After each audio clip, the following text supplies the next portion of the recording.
represents the thunderbolt. Yes, the thunderbolt. That looked like what you called the Grail that the woman was holding.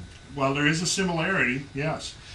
There is. When you put the cap on the Grail, Yeah. when you put the cover on it, because in order for the alchemy, the transmutation to take place within the Grail, you have to have it sealed.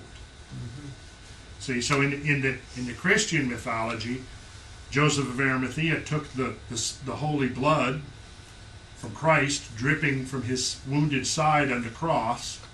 The blood dripped into the Grail, and then he sealed it, and then carried it to Glastonbury. to where? Glastonbury. To Glastonbury, right. And founded the first Christian abbey.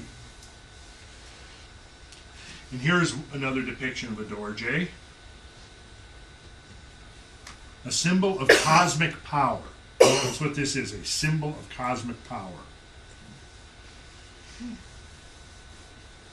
Here we see from Islamic astronomy, we'll skip through, this is from an ancient document entitled On the Stars Having Tails. Now, obviously that refers to comets, but when we look at some of the Arabic terms like Tafur is an Arabic name which is the counterpart of the Greek word Typhon. Now remember in the other Greek myth, who was the great serpent dragon that Zeus fought to save the world? Typhon. Typhon, yes, Typhon. And we find it in Arabic, a divergent etymology of that word actually in Arabic meant comet. And then we see some of the other Arabic terms that they use to describe comets. One of them, which means a spear, also a stick, the bearded one. They also have another variation, the hunchback.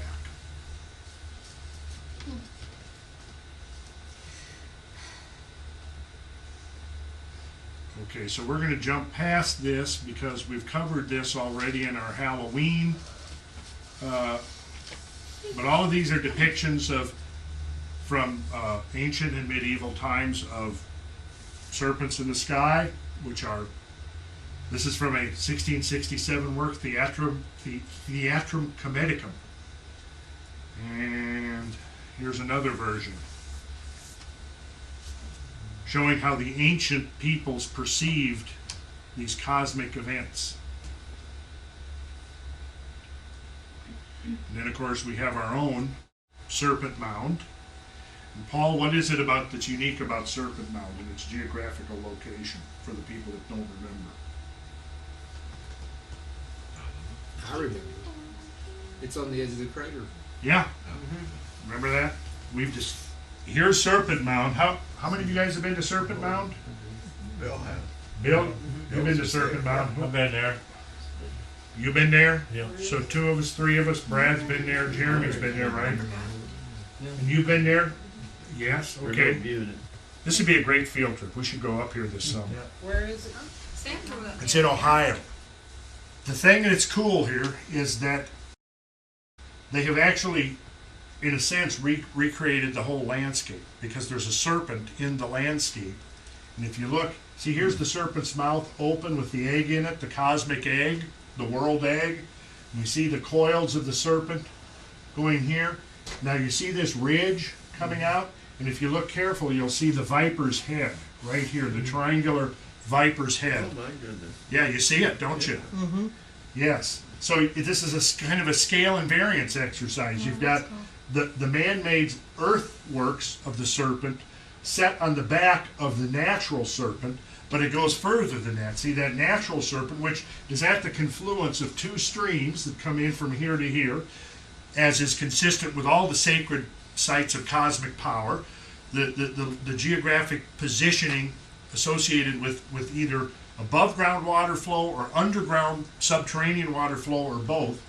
But what's really cool about this is that this ridge is actually the rim of this great comet impact crater that sits over here to the northeast. About 4 1/4 miles diameter. Yes, about 4 1/4 miles in diameter. So I mean, it stretches way over here, and this is used to be called a crypto explosion structure because it was the geology of it is so unique. But this is the upraised rim that these guys built this serpent on. Now this is very interesting because the serpent is an ancient symbol of the comet, and here these guys have placed this thing on the rim of a comet impact crater. And most of the geologists that have studied it believe it was created by a comet rather than an asteroid for a number of reasons. But we've talked about this in here that I've been kind of inculcating this idea that the comet impact is in effect the cosmic alchemy. Because what happens is you've got this cosmic package loaded with all of these exotic materials, slams into the earth under very high pressure and high temperatures, provokes this intense metamorphism, fractures the crust, and delivers, just like a shot in the arm, it delivers its package of exotic cosmic materials into the crust of the earth, fractures the crust of the earth, so that now the groundwater can begin to distribute that material, Ingenious. such as the PGMs. It's like Star Trek. Any dating on that? Yeah, I think this one is, it's an old one. It's a very old one. Yeah, there's a lot Way, more, way older lot than more humans. trees on it now. What? A lot more trees growing on it now. Well, are we talking about the crater. the crater? The crater What are is you several talking hundred about? million years Oh, yeah. old. I thought you meant this general picture. What's the land topography different when a comet hits versus an asteroid? Usually because a comet is lower density, the fractured rock is shallower, for example, than an asteroid. That's the main thing. So it'll be like Arizona for an asteroid, a round hole. Arizona was an asteroid. Versus more Well, this was dispersed. probably a round hole once upon a time, but we're talking a couple of 100 million Okay. years ago. So what has happened is there have been many rocks, layers of new sedimentary rocks that have formed over this thing and buried it. So the surface expression is very subdued compared to what it would have been at one time. But this is really an amazing place to visit. Your dating you're talking about, was that when the man-made serpent was built, or when They don't know when the man-made serpent was built. At least 1,000 years ago. Were there any snakes 400 million years ago? Good question. 400 million years ago? Probably not, no. Because this would have been the Paleozoic era and there were no reptiles yet. The reptiles came post-Paleozoic. Reptiles came in the Mesozoic, so no, there would have been no snakes.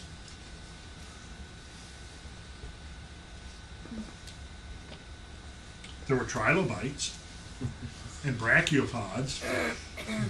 So you're saying when the snake thing was made, there weren't any snakes? No, you said it was only 1,000 years ago. The artificial, the earthworks snake was perhaps made 1,000 to 2,000 years ago. Okay. The crater was made a couple of 100 million years ago. Now, a couple of 100 million years ago, depends. The Mesozoic was when the age of reptiles was launched, and that was about 245 million years ago. All the evidence now points to the fact that the Mesozoic was actually launched by a great impact or even a series of multiple impacts. Now this thing doesn't exist anymore, so we don't have photographs of it, but it was a giant serpent effigy in Portsmouth, which is southern Ohio. This is Ohio. This would have been the Ohio River, and this was Kentucky down here. And the total distance from here over to here was 5 miles. So I've shown you this concentric ring structure when we had our class on Atlantis. Do you remember? Yeah. And we found that this was a very close to being a perfect model for Plato's Atlantis, the multi-ringed structure. Where do we find multi-ringed structures in nature, by the way? Trees. And where else? Conch shell. Dropping a pebble even in water will do. Sure, where else? Impact craters. Impact craters, craters. yes, that's the one I was looking for. Impact trees. Now, this one, when Stansberry Hagar studied this back in the 30s, he concluded something very interesting. He looked at the relationship between the plane of the ecliptic and the galactic plane, and laid out a map of the plane of the ecliptic on the galactic plane, and saw that the plane of the ecliptic actually crossed the galactic plane twice, and very closely conforms to this diagram right here. And at some point I'm going to work that into a slide so you can see it for yourself. It's quite striking. What, the snake and the river crossing? The snake and the river, Yeah. representing the plane of the ecliptic and the Milky Way. In the same way, perhaps, that the Egyptians had used the Nile River to represent the Milky Way. The ancient Hopewellians used the Ohio River to represent the Milky Way. Then, of course, we had the flag of Wales, and we already covered this, so we won't spend any time here. And we discovered that the words, the Celtic words, which I don't know how to pronounce, to describe this dragon were also the same words, for example, that meant lightning stone and meteorite. So we find all kinds of interesting connections here between the dragons and the etymology of these words. The idea here being is that, of course, the ancient Celts probably experienced an impact for themselves around 540 AD. If I remember now, 540 AD, there may have been a piece of a comet that exploded over the British Isles and launched the Dark Ages. The Dark Ages may not be just a metaphor. It may be they actually might have been dark. And remember from the tree ring studies that what they found is that between 536 and 544 AD, most forest growth in Europe came to an almost complete stop as a result of the temperature plunging. And then the ancient accounts talk about the sun disappearing for weeks at a time and so on. Summers where the sun doesn't ever show beyond a haze. But we'll go past this.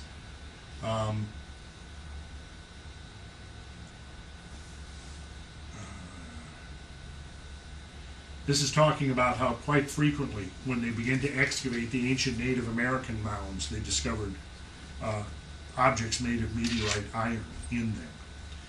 Sacred objects made of meteorite iron, showing that people on some level or another would worship the meteorites. In Islam, there's, in the Kaaba at Mecca, the cubical temple at Mecca where they do the circumambulation and the sacred stone. What happened at according to the legend, what happened in the Judeo-Christian tradition, what happened at that site? Abraham sacrificed that, is it? Well, he was going to. And wasn't that the same site where he lay down and placed his head on a stone and had the dream? That would be Jacob. Jacob, yeah, where Jacob had his dream, right, where Jacob had the dream of the ladder ascending to heaven. He placed his head upon a stone, fell asleep, and had a dream where there was a ladder going up to heaven and angels ascending and descending on the ladder. That is where the Kaaba is placed. There's a sacred stone in the Kaaba, a black stone, and everybody who's looked at it, and we haven't, of course, been able to verify it, but it almost certainly is a meteorite.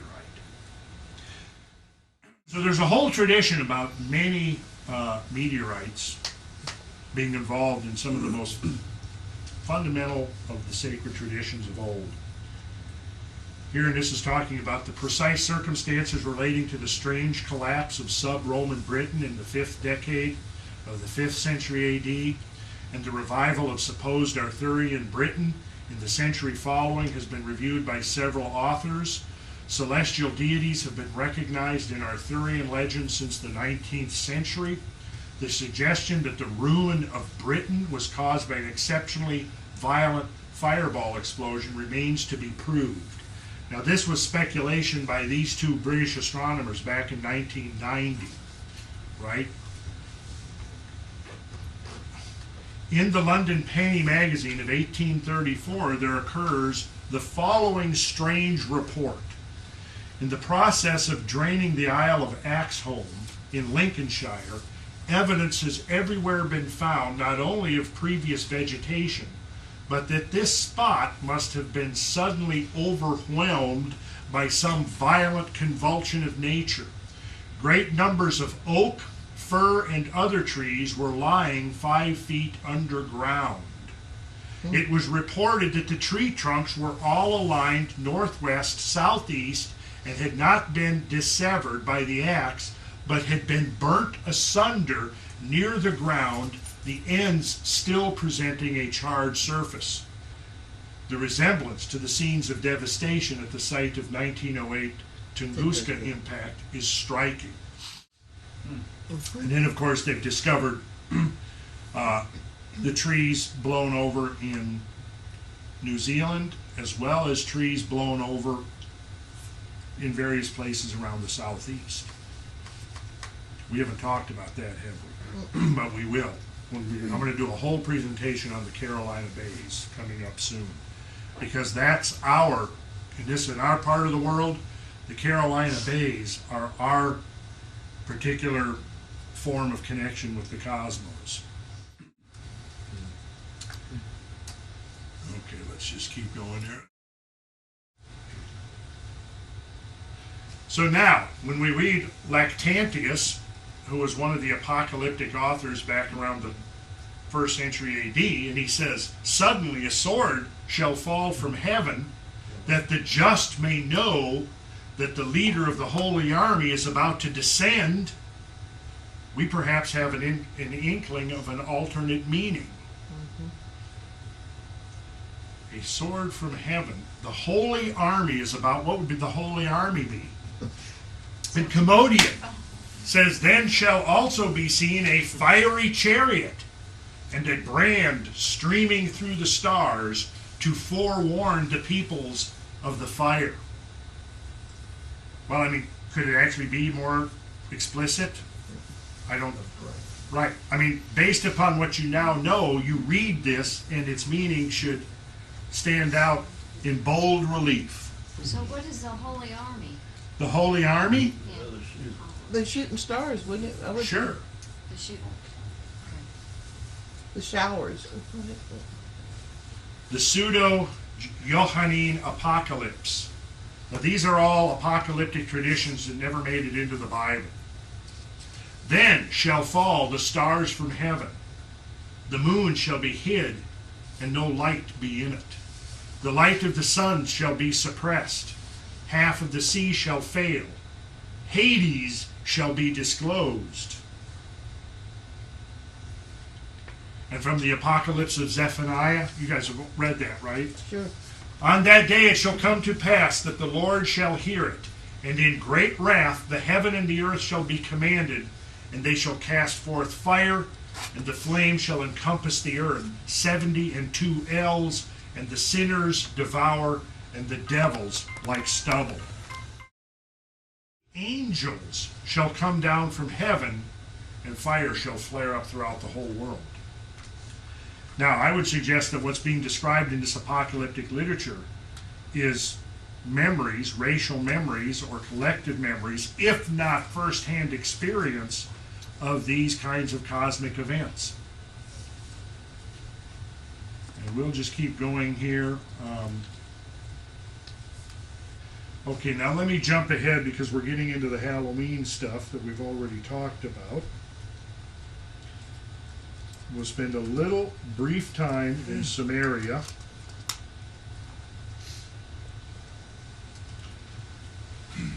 The Babylonian scholar Ilsa Fuhr has carried out a study of an ancient Oriental symbol, the so-called Omega symbol. You know what an Omega looks like, right? How many of you guys know what an Omega looks like? Yeah, it's kind of like this, and then it goes like this. Commonly found on stone carvings and so on, dating from the 1st century and 2nd centuries BC, but its roots go back much further, probably into prehistory.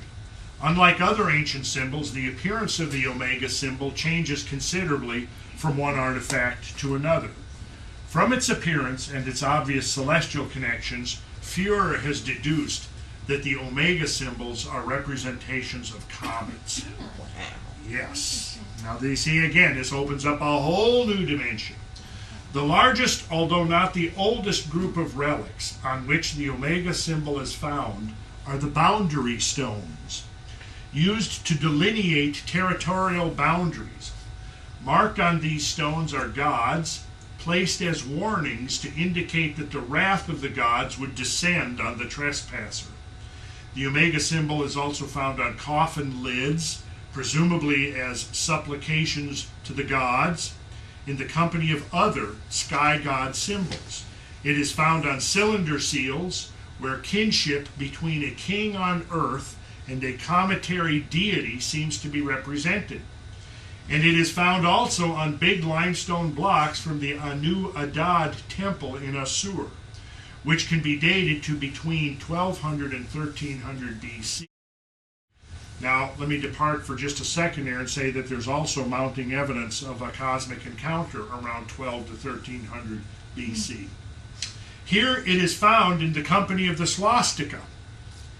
This now notorious symbol appears again 1,000 years later in China, where it is clearly intended to describe a comet in one of its many manifestations. Question about that with the swastika, because I know it's a Buddhist symbol when the other Yes. way, when it's pointed in the other direction. So I'm Right. wondering if it's a matter, because you said that it's to indicate motion. So why would it be a motion in the opposite direction, and why switch it? Like, Well, you'd have to ask, I don't know, who decided that the swastika was going to become the symbol of the Nazi power? Oh, That I don't know. Yeah, They were the I ones who think chose it's to right, reverse the yeah. direction. that's right, they did. There's an energetic reason. In the Native They American. did it 75 years ago tonight. Mm-hmm. Came to power. Yeah. 1933, right. Hitler was elected Chancellor of Germany. And The same year that Roosevelt Took was office. put in as president. That's right. interesting. That's right. It's okay. It's Well, I mean, here's a good example of how in our modern society, people still superstitiously project power into these symbols. It's just modern superstitions. We're not as rational as we like to think. So anyways, the omega symbol was not confined to Babylon. Fuhr has identified a Heracles knot, an intertwining of omegas, sometimes shown as serpents, in many artifacts throughout the Near East, and seen, for example, in the columned room of the tomb of Ramesses in Thebes. The omega was attached as a sort of label to various Egyptian gods, such as Meshenet and Osiris, for example, in a temple of Osiris in Abydos, dated around 12 to 1300 BC. There's that date again. And it conspicuously represents the goddess Hathor through her coiffure. Hathor, who was sometimes equated with the body of the sky goddess Nut, was often represented as a cow. Now, I've shown you some stuff about a year ago having to do with Hathor. I don't know how many of you guys remember it, but we'll just keep going on here. Here's a cylinder seal. Now look at it carefully. Look at it very carefully now, because you should be new things begin to reveal themselves to you. What we have here is the conferring of kingship. And let's see what's happening. Here is the sky god in his winged vehicle.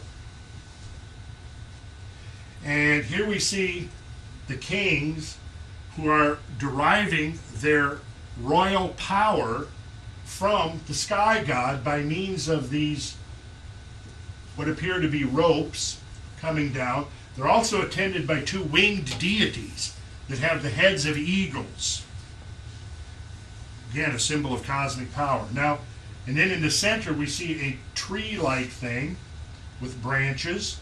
And then if we look carefully, you'll notice that each of these kings receiving the cosmic power, the royal power, is grasping that rope that's descending from the cosmic vehicle.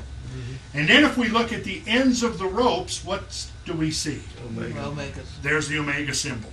also see it upside down. So now, what is this connection and how do comets play in to this transference of cosmic power from the sky gods to the terrestrial kings? And I think we're getting into something very, very profound and mysterious there. What is that writing up there? Well, that's cuneiform script, and I could not read that to you. Maybe, Well, why- maybe in 2 weeks I can read Okay, it to you. why is it cuneiform instead of hieroglyphics? Is this a Sumerian Egyptian. or Assyrian? Even, oh, I It's a thought, different oh, language. it is Assyrian, so. Yeah. Assyria wasn't Samaria. It was in the Tigris Euphrates. Flip those omegas over, then that's pretty close to the Taurus symbol. Yeah. Yeah, to the Taurus symbol. I don't know if Symbol they for clued in Taurus, on yeah. that, yeah. It is. And we know that the constellation of Taurus is associated with comets, don't we? Right. It's Yeah. peltiness, those damn rams. And here's a boundary stone. Yeah. Let's look at this boundary stone because it's got a very interesting story on it. Let's zoom in here. Walk over, go down. All right. It's an 8-pointed star again, Yeah, well, we see and the 4-pointed. And the Crescent moon. sun. 8-pointed star. And then we have this thing with 4 points. And then we have this. What is this? Symbol of, Really fish? Is it a Oh, fish? Taurus. no. Something like Come on, who's the astrologers here? Looks like a dog. Is it the ram? Oh, because I'm standing in the way? Oh, That's it a is a ram? ram, the head, but on the top. But What not is that, on the right? top. Well, there's the ram's head. Yes, there's a ram. The thing on the bottom? What's this? Couldn't tell It's you. like a bull. A goat with a fish Oh, tail. okay. Capricorn, right. Capricorn. Capricorn. And then what's this? This? Two of them, so. Tongue? Rattlesnake. Tail. Looks like a rattlesnake tail, doesn't it? Okay, what's this over here? The Omega. The Omega, yes. So you notice the astronomical figures are clustered up here together under the arch. So it's alpha and omega, so maybe those are alphas? Ah, now, oh yes. Let me see, what did he say? I am the Alpha and the Omega, the first and the last. So is that just another boundary stone? This is a boundary stone, right? Yeah, but I mean, are those two pictures boundary stones on the, you know, it looks like it's almost like the Like same these could be shape. boundary stones. Yeah. Yeah? And is there a significance when the omega sign is upside or downside? You know what I mean? Flip flop? Maybe, but this I couldn't tell you at this point. My researchers have not disclosed that to me yet. You gotta try it.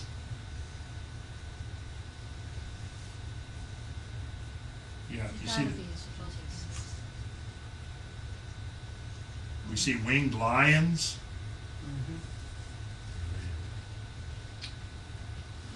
Those are those dogs, the Egyptian dogs. Yes. That's the What are they Anubis. called? Yes, Anubis, yeah. Anubis, very good, Verlaine. Wow. That That's looks like Egyptian a stuff. seahorse. Yes, I well, have there was no a lot of cross-cultural contact between ancient Sumeria and ancient Greece. So we shouldn't be too surprised if we find a correlation of symbols between the two cultures. That's weird though. I wonder why the sun isn't it with the moon and the stars. Well, I guess it is in a sense. It depends on what's that 8-pointed star. Yeah, that's true. Let me ask Mine did a a turtle. dumb question. What Okay, is a but- boundary stone? A boundary stone was a marker to, basically, that's how they delineated property. Oh, okay. Who owned what? Simple. They'll shoot Or you. just like what, you're going along and you're driving along and then all of a sudden you're leaving DeKalb County and going into Gwinnett Okay. County, there'll be a marker there, right? This is how they marked it, except that they were, because here we're getting into the ancient science of sacred geography, because they didn't just randomly and arbitrarily set out boundaries. Because remember, what they were trying to do was recapitulate the heavens on the earth. So when they laid out boundaries, they were actually trying to duplicate patterns of the cosmic domain. So There's a Cancer down at the bottom. yes, oh look right there, yes, very good, Elizabeth, sharp eyes. Oh, pretty. Yeah, see that's the thing, when you start studying these and you look at them closer and closer, they begin to slowly reveal themselves to And you. a cow? Is that a cow in the last one? You Um, know, the omega, and then there's this, is it that a cow? The last row, yeah, right there. that, Yeah, what is that? let's take a look, see what we can see. Looks like a cow to me. Looks like it.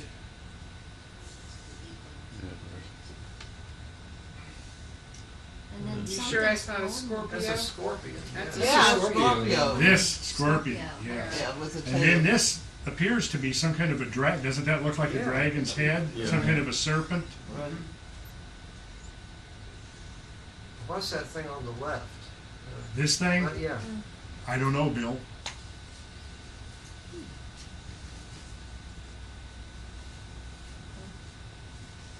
Let's just keep going. Oh, I'm going to pause for a minute here on John Martin's work. He was one of those initiated artists who incorporated esoteric knowledge into his artwork. What is the title of this one? The Eve of the Deluge. And what is prominently displayed up in the sky? Comet. A comet, yes. And the moon. And the new moon. Notice it's a new moon. See the setting sun? And notice the relationship? This is very definitive here. That's a full moon. This, Yeah. no. That's a new moon. A new moon has no, no light. Yeah, new moon is dark. It's called, no? Oh, I see. See the There's just crescent? a little, Look. little crescent. Yeah, right It's there. just right after Newman. Like first day. Well, what first we day. call it. Okay, all right. There it is. And you notice there's a star right there. And here's the crescent. And there's the sun setting. So it's the new moon. And right there comes the comet. Now, what's he trying to tell us? That on the eve of the deluge, a great comet is seen up in the sky?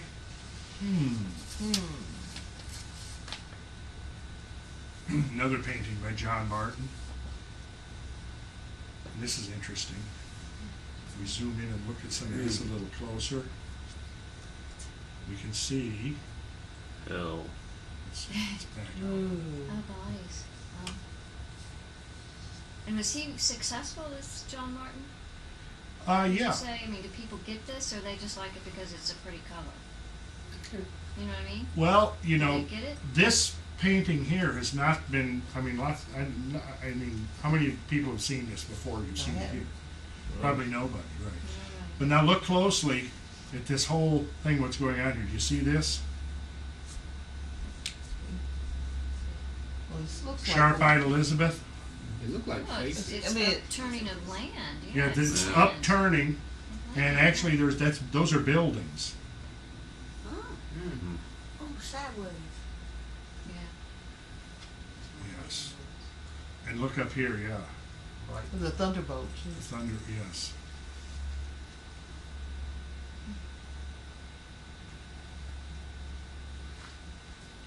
I'll let you guys read this on your own.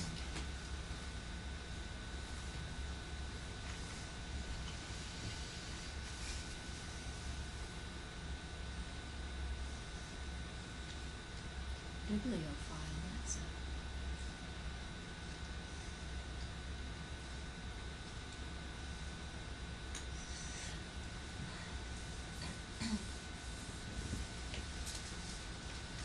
You want to see the painting? Yeah.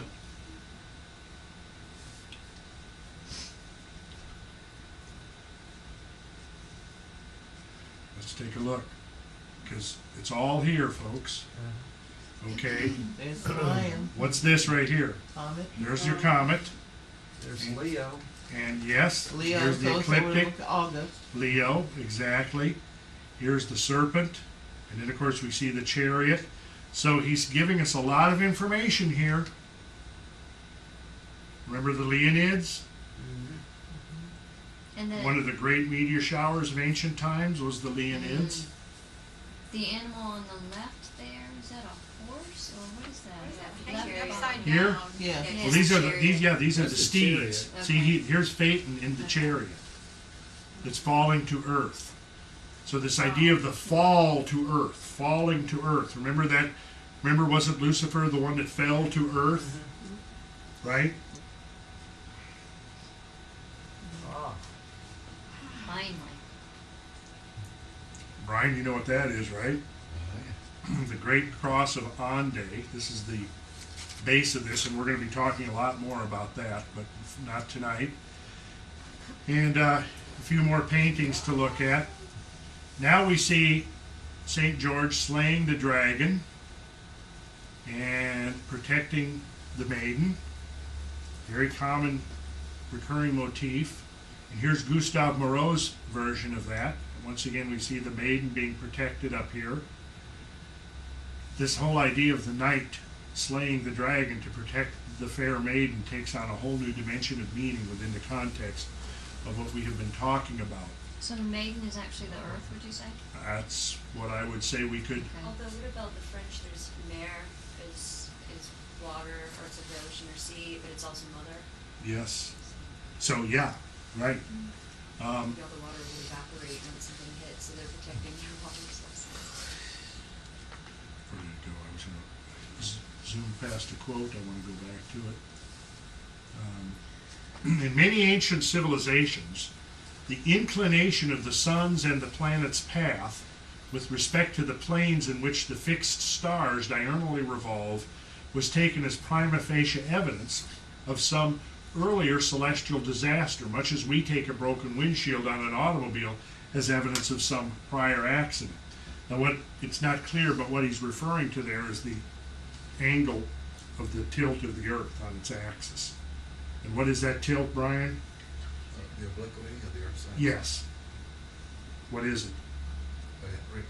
I really moved it off. 23 and a half. 23. 23 and a half. 23 and a half degrees, right.